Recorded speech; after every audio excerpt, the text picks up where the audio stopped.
بسم اللہ الرحمن الرحیم۔ آج یکم صفر المظفر ہے اور یہ اسلامی تاریخ جو آتی ہے یہ اس کا دوسرا مہینہ ہے۔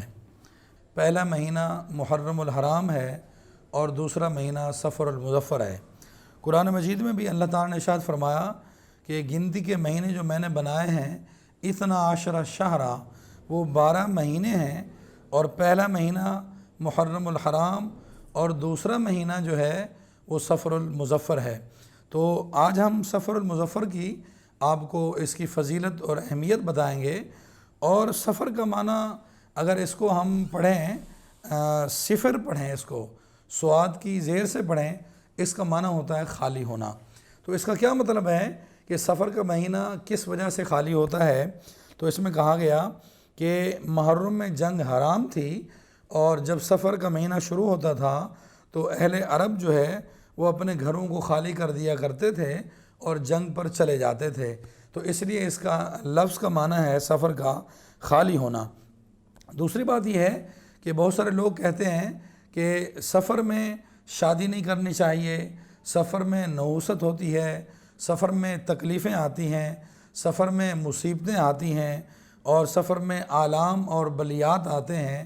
یہ سب بدشگونی ہے، اور اس طرح کوئی شریعت نے ایسا کوئی تصور اس کا نہیں دیا۔ کیوں کہ سارے مہینے اللہ کے ہیں اور سارے مہینے اللہ نے بنائے ہیں، اور یہ جو کہا جاتا ہے کہ سفر منحوس ہے یا سفر میں شادی نہیں کرنی چاہیے، اس بات کا شریعت سے کوئی تعلق نہیں ہے، دور دور سے بھی کوئی تعلق نہیں ہے۔ سارے ایام اچھے ہیں، سارے مہینے اچھے ہیں، سارے دن بھی اللہ کے ہیں اور سارے مہینے بھی اللہ کے ہیں۔ بلکہ رسول اکرم صلی اللہ علیہ وسلم نے فرمایا لا عدوہ ولا طائرہ، اور کوئی بیماری کسی کو نہیں لگتی، متعدی نہیں ہوتی، اور نہ کوئی پرندوں کے اڑانے کی وجہ سے بیماری چلی جاتی ہے نہ آ جاتی ہے۔ وہ اصل میں طائرہ پرندے کو کہتے ہیں۔ اہل عرب اس طرح کیا کرتے تھے کہ پرندے کو اڑاتے تھے، اگر پرندہ سیدھی جانب اڑتا تو وہ کہتے کہ اچھا فعل ہے، اگر پرندہ الٹی جانب اڑتا تو وہ کہتے کہ یہ برا فعل ہے۔ اپنی طرف سے وہ بدشگونی لیتے تھے۔ تو قرآن حدیث پاک میں رسول اکرم صلی اللہ علیہ وسلم نے ارشاد فرمایا اس طرح کا کوئی شریعت میں تصور نہیں ہے، یہ ساری چیزیں باطل ہیں۔ کوئی اچھائی ہو تو وہ بھی اللہ کی طرف سے ہوتی ہے، اگر کوئی بندے کو تکلیف یا ضرر پہنچتا ہے یا اس کو نقصان پہنچتا ہے، وہ بندے کے اپنی طرف سے ہوتا ہے۔ ہر چیز کا خالق اور مالک اللہ ہے۔ اسی طرح رسول اکرم صلی اللہ علیہ وسلم، تمہارے اور ہمارے رسول نے ارشاد فرمایا لا عدوہ، کوئی بیماری متعدی نہیں ہوتی۔ لوگ یہ بھی تصور کرتے ہیں اگر سفر میں کسی کو بخار آ گیا تو وہ دوسرے کو بھی بخار لگ جائے گا، تو یہ تصور بھی باطل ہے، یہ تصور بھی غلط ہے۔ کیوں ہمارا دین اسلام ایسے بارے میں کوئی نہیں بتاتا کہ ایک آدمی کو بخار ہے اور دوسرے آدمی کو بھی بخار لگ جاتا۔ حدیث میں آتا لا عدوہ، کسی ایک بندے کی بیماری دوسرے کو نہیں لگتی، اور کوئی بیماری متعدی نہیں ہوتی۔ اور یہ تو ضرور ہے کہ کوئی بھی بیماری ہو اس کی احتیاط کرنا بھی سنت ہے اور اس کا علاج کرنا بھی سنت مصطفیٰ صلی اللہ علیہ وسلم ہے۔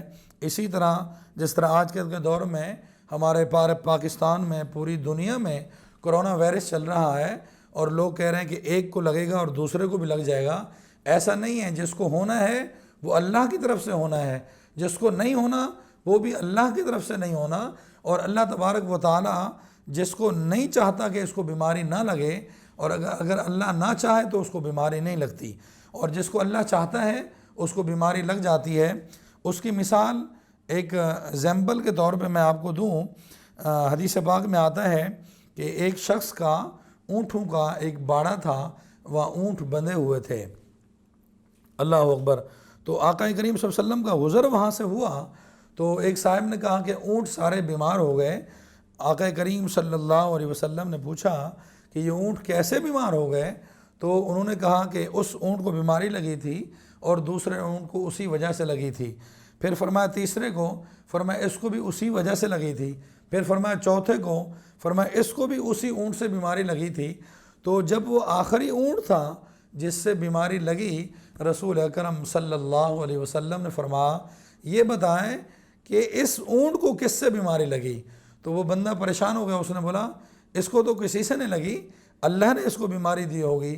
تو میرے آقا کریم صلی اللہ علیہ وسلم نے یہی ارشاد فرمایا، بتایا کہ کوئی بیماری بھی لگتی ہے تو اللہ کی طرف سے ہوتی ہے، اگر اللہ نہیں چاہتا تو ایک بندے کو دوسرے کی وجہ سے بیماری نہیں لگتی۔ لہذا یہ آج کل کرونا وائرس چل رہا ہے، اس میں آپ علاج بھی کریں، اپنی حفاظت بھی کریں۔ شریعت مصطفیٰ، ہمارا دین یہ نہیں بتاتا کہ احتیاط نہ کریں، علاج نہ کریں، بلکہ ہمارا دین مصطفیٰ اس بات کی تلقین کرتا ہے کہ آپ نے احتیاط بھی کرنی ہے اور علاج بھی کرنا ہے۔ علاج سنت مصطفیٰ صلی اللہ علیہ وسلم ہے۔ وما علینا الا البلاغ المبین۔